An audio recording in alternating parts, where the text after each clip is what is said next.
CRC physiotherapy ക്ലിനിക്കിൽ വന്ന ഒരു പേഷ്യൻറ്റിൻ്റെ ഒരു അനുഭവമാണ് നിങ്ങൾ കേൾക്കാൻ പോകുന്നത്.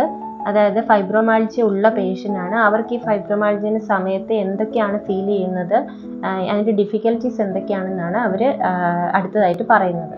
വളരെയധികം വർഷങ്ങളായിട്ട് തന്നെ ഫൈബ്രോമയാൾജിയ അഫക്റ്റ് ചെയ്തൊരു വ്യക്തിയാണ് ഞാൻ. പിന്നീട് അങ്ങോട്ട് എനിക്ക് ഷോൾഡറിനായിരുന്നു ഏറ്റവും കൂടുതൽ പെയിൻ അനുഭവിച്ചുകൊണ്ടിരുന്നത്. ഷോൾഡർ, അതുപോലെ തന്നെ ഈ നെക്കിൻ്റെ ബാക്ക് സൈഡ്, ഈ കൈയുടെ ഈ ഭാഗമൊക്കെ ഭയങ്കര കഴച്ചു പൊട്ട് നമ്മളിപ്പോൾ എഴുതിക്കൊണ്ടൊക്കെ ഇരിക്കുക, അല്ലെങ്കിൽ എന്തെങ്കിലും നോർമൽ നമ്മൾ ഡെയിലി റൊട്ടീൻസ് വീട്ടിലുള്ള കാര്യങ്ങളെല്ലാം ചെയ്യുമ്പോൾ പോലും ഈ കൈയിലെ മസിലുകൾ കഴച്ചു പൊട്ടുകയും ഷോൾഡറും കഴച്ചു പൊട്ട് നമുക്ക് ചെയ്യാൻ പറ്റാതെ കൈ ഇങ്ങനെ കുടഞ്ഞ് നമ്മൾ എല്ലാം ഇങ്ങനെ ഞൊട്ട വിട്ട് നമുക്കൊരു എന്നാലും ഒരു സാറ്റിസ്ഫാക്ഷൻ കിട്ടുന്നുള്ളൂ എന്നുള്ള പിന്നെ അവസ്ഥയിലോട്ട് പോയി. ഭയങ്കര പെയിനേക്കാൾ നമുക്ക് ഏറ്റവും ബുദ്ധിമുട്ട് ഇത് കൈ കഴയ്ക്കുക എന്നുള്ളതാണ് എനിക്ക് ഏറ്റവും കൂടുതലായിട്ട് ബുദ്ധിമുട്ടായിട്ട് ഇതിൽ ഫീൽ ചെയ്ത കാര്യങ്ങൾ. ഒരു മാസത്തിൽ 2 തവണ എന്ന് വെച്ചാൽ എനിക്ക് ഹെവി ഹെഡേക്ക് വരലുണ്ടായിരുന്നു. നമുക്ക് സഹിക്കാൻ പറ്റാത്ത പെയിൻ കില്ലേഴ്സ് കഴിക്കും തലവേദന മാറാൻ വേണ്ടി. എന്നിട്ടും പെയിൻ മാറൂല. നമ്മൾ ഹോസ്പിറ്റലിൽ പോയി ഒരു ഇഞ്ചക്ഷൻ എടുത്തെങ്കിൽ മാത്രമേ എൻ്റെ തലവേദന മാറുന്നുണ്ടായിരുന്നുള്ളൂ. ഇതൊക്കെയായിരുന്നു മെയിനായിട്ട് എനിക്ക് കണ്ടുകൊണ്ടിരുന്ന സിംറ്റംസ്.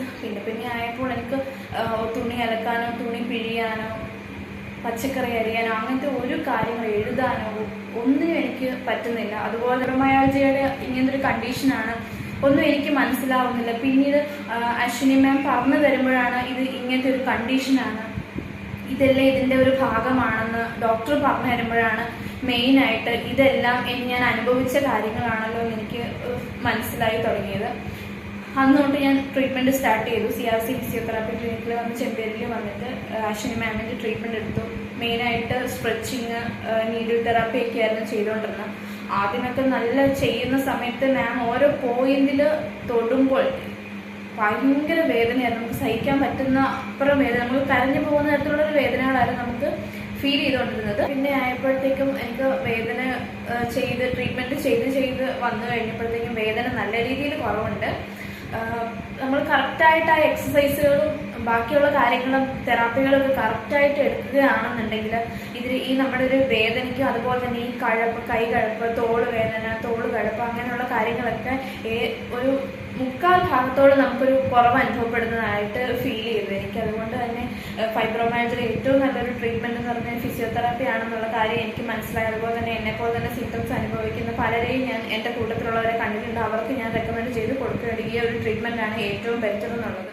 ഇപ്പോൾ നമ്മൾ ഫൈബ്രോമയാൾജിയനെ പറ്റി ഏകദേശം കാര്യങ്ങളൊക്കെ മനസ്സിലാക്കി കഴിഞ്ഞു. അപ്പോൾ നിങ്ങൾക്ക് ആർക്കെങ്കിലും ഫൈബ്രോമയാൾജിയ ഫീൽ ചെയ്യുന്നുണ്ടെങ്കിൽ, നിങ്ങൾ ആ ഒരു അവസ്ഥയിലൂടെയാണ് കടന്നു പോകുന്നതെന്നുണ്ടെങ്കിൽ തീർച്ചയായിട്ടും നിങ്ങൾ അടുത്തുള്ള ഫിസിയോതെറാപ്പിസ്റ്റിനെ കൺസൾട്ട് ചെയ്യണം. നിങ്ങൾക്ക് എഫക്റ്റീവ് ആയിട്ടുള്ള ട്രീറ്റ്മെൻറ്റ് നൽകുവാൻ വേണ്ടി ഫിസിയോതെറാപ്പി ക്ലിനിക്കുകളിൽ നിന്ന് സാധിക്കും.